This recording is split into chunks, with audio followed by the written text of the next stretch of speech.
சரி போர் அடிக்குது சரின்னு சும்மா போட்டு வீடியோ போட்டு விடுவேன். அப்புறம் அவங்க ஒரு நாள் லைவ்ல பார்த்து பேசினேன். அப்போ அவங்க தான் சொன்னாங்க, நீங்கள் இந்த மாதிரி போடுங்க. அதுலேருந்து ஆரம்பித்தேன். வேலைக்கு போயிருந்தால் நான் இது நினச்சிருக்க மாட்டேன். இன்னும் வேலைக்கு போனால் விட மாட்டேன், போட்டுருவேன்.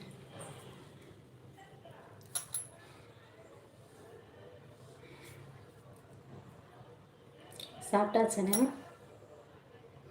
மெசேஜ் அப்போ போயிடுது என்னன்னு தெரியல. ஆதேஷ் தான் உங்களுக்கு ஐடியா கொடுத்தாங்களா? ஆமாம், அவங்க தான் கொடுத்தாங்க. அவங்க லைவில் தான் நான் ஃபஸ்ட்டு பேசுவேன். தோண்டி யார்ட்டையும் நான் பேசலை. இப்போ பேசுவேன். மாதேஷ கிட்ட தான் பேசுவேன். இந்த சிஸ்டர் தைரியம் கொடுத்தாங்க, பண்ணுங்க பார்த்துக்கணும், இதில் என்ன இருக்குது அப்படின்னு. அது லைவில் ரொம்ப பயந்தேன். ஒவ்வொருத்தவங்க ஒரு மாதிரி பேசுகிறாங்க அப்படின்ட்டு. அப்புறம் அவங்க தான் சும்மா பேசுங்க, 4 பேரில் ஒரு ஆள் அப்படி தான் பேசுவாங்க, நம்ம அதெல்லாம் கண்டுக்கிறக்கூடாது அப்படின்னு. மதுரை தானே? மதுரை தான். மதுரை அண்ணா பஸ் ஸ்டாண்டுக்கிட்ட. நீங்கள்?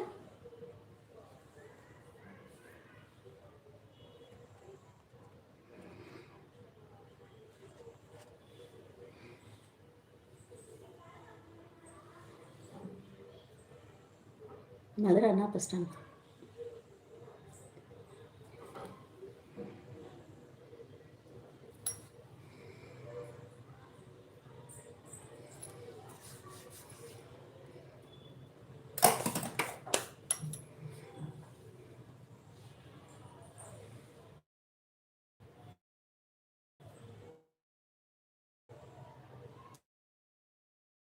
விருத்தாச்சலம். ஓ, விருத்தாச்சலம். கத்தார்நாட்டி அது எங்கே இருக்குது?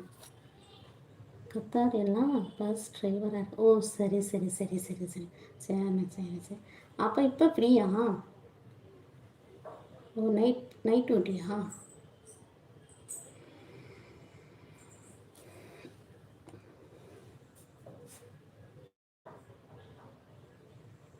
இப்போ நைட்டில் ரொம்ப கஷ்டம்ல, கண் முழிச்சு ட்ரை பண்ணணும். நைட் டியூட்டியா அப்போ?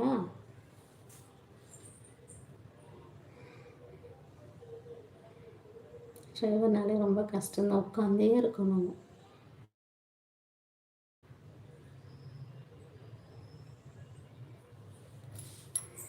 ஹீட்டு.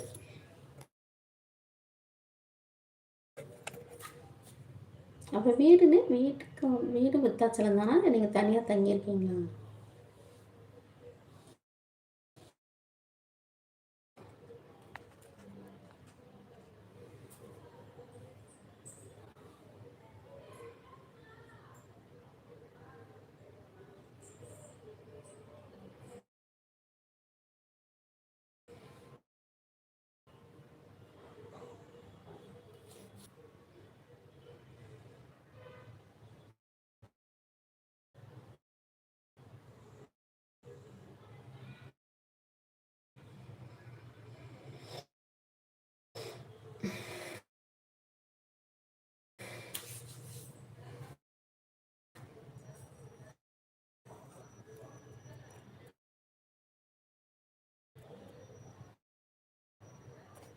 திருப்பி டியூட்டி கிளம்பிடுங்க.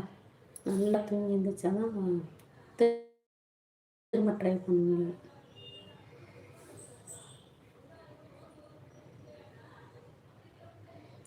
எல்லா வேலையும் கஷ்டம்தான், என்ன பண்ண.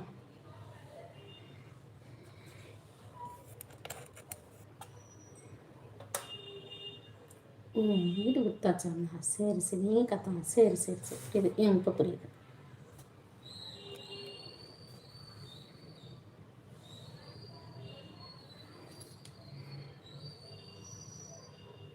நீங்களே சமைச்சு சாப்பிட்டுட்டு போகணுமா? கஷ்டம்தான்.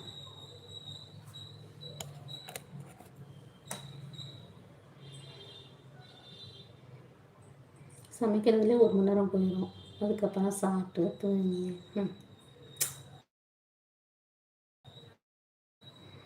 கடையில் வாங்கி சாப்பிட்டாலும் உடம்பு போயிடும்.